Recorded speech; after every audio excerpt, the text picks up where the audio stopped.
When I met President Trump first time, I said this to him, looked him in his eyes and said, it's important for a Norwegian Prime Minister to see a US President in the eyes and say, 100 kilometers from my border is the world's largest nuclear arsenal. And it is not directed against me, Mr. President, but against you. And it makes a difference that we monitor those submarines. We know when they leave port. We know when they test their new weapon systems. And we share it with you and we collaborate on monitoring that. And that is why I just have to say it rings completely false when the American president stands in Davos saying that we have given everything to NATO and NATO gives nothing in return. It is wrong. It's plain wrong. And I think a big part of the US knows that, because it matters every day, every hour. The collective security is not a charity. It is made out of self-interest. So what is the new normal? The new normal is not a fixed square thing. It is on the one hand, and on the other hand, it is not complete unpredictability either. So we have to grasp what is the landscape around us and how are we to deal with it. But there is, as my Canadian colleague shared with us some days ago in Davos, we lived through a rupture. But history is also a long row of ruptures. History's only permanent thing is change. It's just that now change comes at a pace which is challenging some fundamental values. So some components of that rupture, I think you alluded to some of them happening.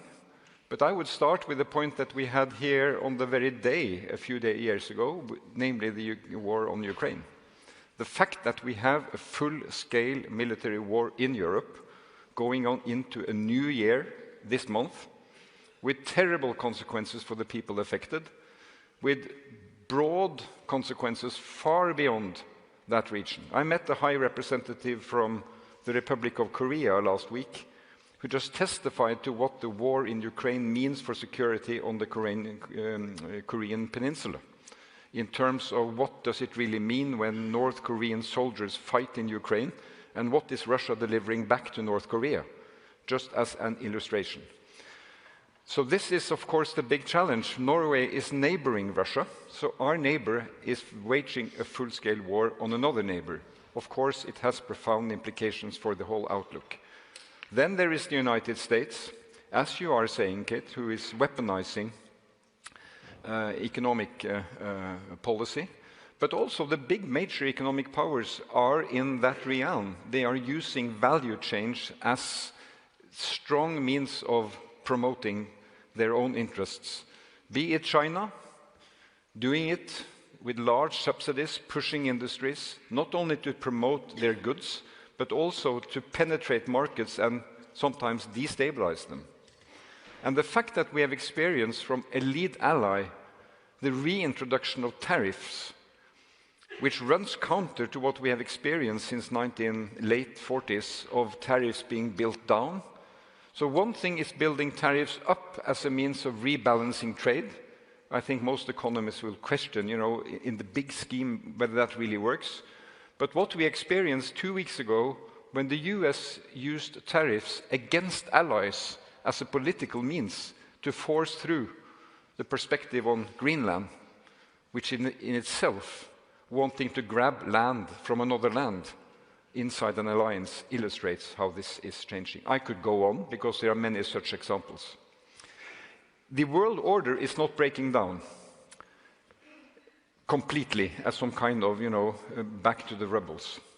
And there are good reasons that part of that world order should change, I would say. If you come from the south, how can you really explain that you have a UN Security Council composed of the members who came victorious out of the Second World War? If you are India, the world's most populous country, and say that that is right. Africa not represented, Latin America not represented. So we have to be also, I think, from the West with our values, focused on the fact that there needs to be change. And I share the view of my Finnish colleague, the President of Finland, who says that, in the perspective of value-based pragmatism, we in the West have to listen to the South and their legitimate concerns, be it on trade, be it on influence, be it on participation. And this is our moment where we have to be much more attentive to this, I believe. So where is Norway in this shifting environment? Of course, there is a long story to be told. But for me, and I can use this expression of being value-based pragmatists, we have to protect the values that we really cherish about democracy and freedom and human rights and rules where they apply. And they apply in many contexts.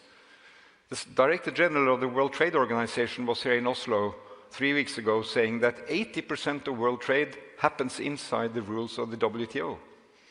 And right now, my ambassador to WTO, together with his colleague from Singapore, are leading process inside WTO to adapt the rules also to reflect a world which is looking differently from what it was 5, 10, 15, 20 years ago. We have to be part of that.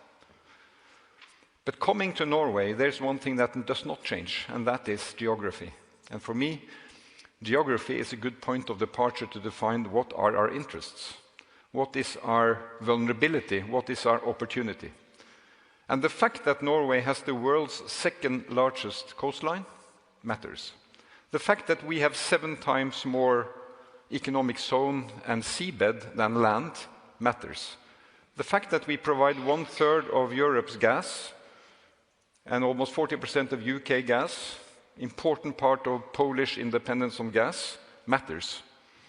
The fact that we have critical raw materials that are important to the value chains which are now have to be defended against the attacks from states matters. The fact that we are developing space activities from the northern part of Norway because we are up north matters. And I really appreciate that the High Representative Kaja Kallas, my friend, is going up to Tromsø today to take part in Arctic Frontiers. That is really valued. So how do we respond to this world changing?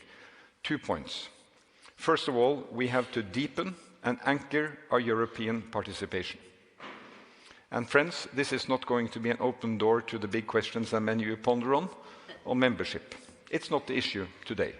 The issue today is to take as a point of departure where we stand, what we have, which is really a rule-based trade in Europe. We have 80% of our trade going to Europe and the United Kingdom.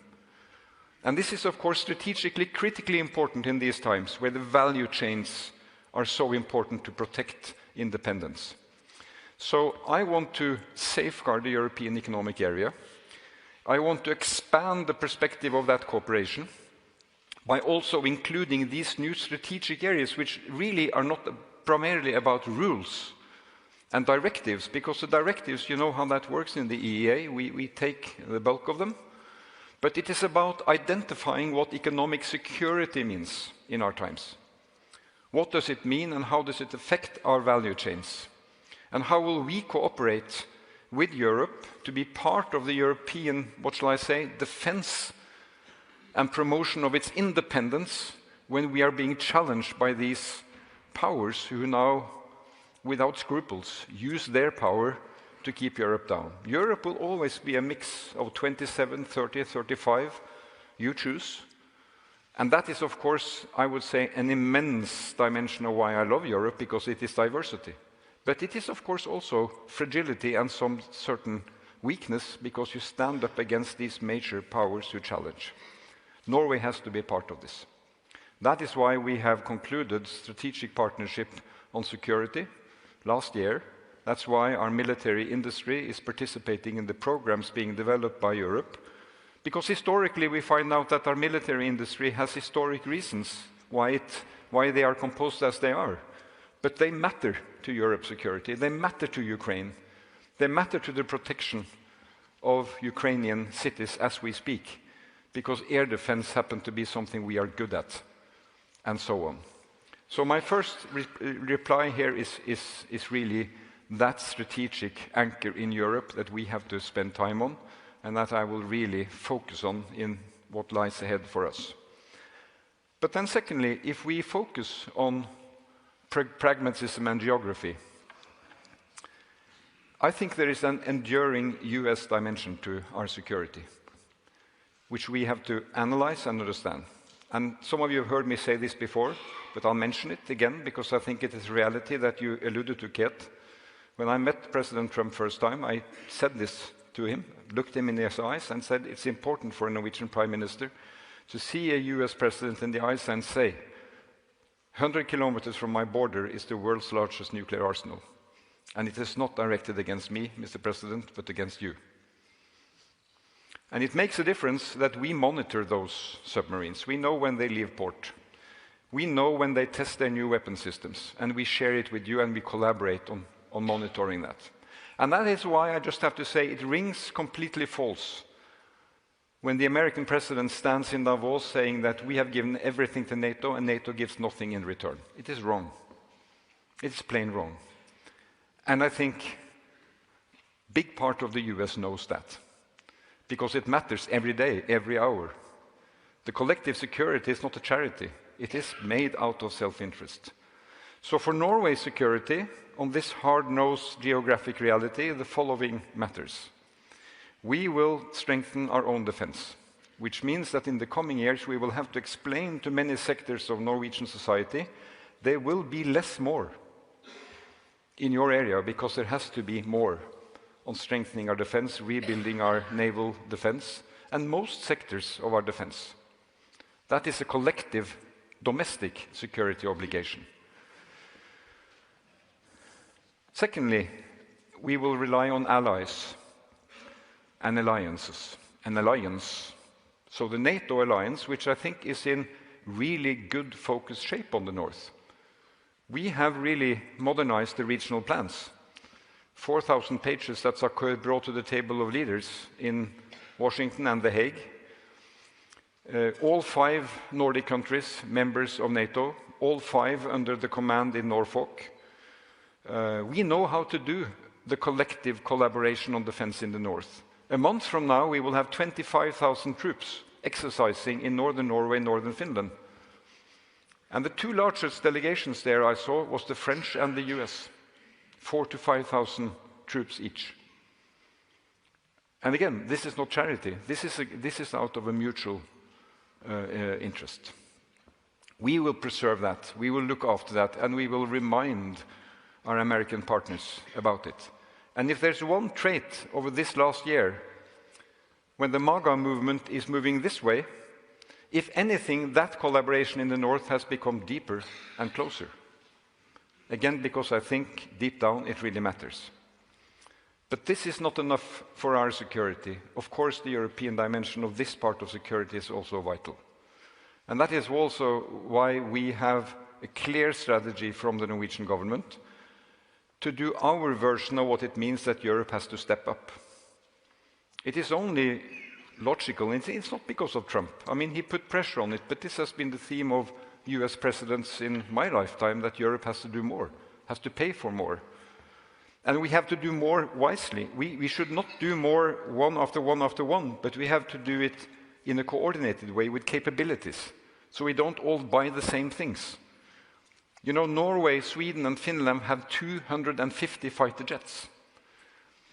And they will now exercise and work in a much more integrated way, and they are a formidable force of deterrence. So we will do our part in spending on defense. We will aim to spend wisely at defense, so it really fits into these regional plans. But then we will do more. We will deepen strategically our cooperation with the lead European partners, with the United Kingdom. Don't forget, friends, EU is critical for our security. But EU member states represent 20% of NATO's military capacity. 80% is non-EU. US, Canada, Turkey, UK, Norway. So when we buy our frigates from the United Kingdom, it is more than the purchase. This is about integration of our naval defense. In crisis, basically, these will be very, very closely working together. So when we buy our submarines from Germany and our tanks from Germany, it is also a deep industrial integration in security terms with Germany. And when we conclude agreements on security and partnership with France and Poland, we have other 2 major northern European partners, partly in their outlook, in our pattern of agreements. And when we deepen, as ex-Prime Minister Kallas and now the High Representative knows, the joint expeditionary force between the Nordic, Baltic, UK and Netherlands, and we exercise together, It is because we are developing a Northern European dimension of security. And this has to be built further. For me, this is what I would call kind of Euro-NATO. It has to happen inside NATO, in my view, because NATO has the command structure, has the experience, has the appearance of the Americans. But we have to take more responsibility, both in the way we invest, in the way we plan, in the way we purchase, but also in the way we structure. So this is, for me, a take on what may be kind of the new normal in the world that is changing as it is. And I think, we have values to defend, which I think there are millions out there in the world aspiring to those values. We should not be shy about them. And with that point of departure, I think we should also have confidence and also some degree of optimism that those values can prevail. I'm 20 seconds over time. Thank you so much.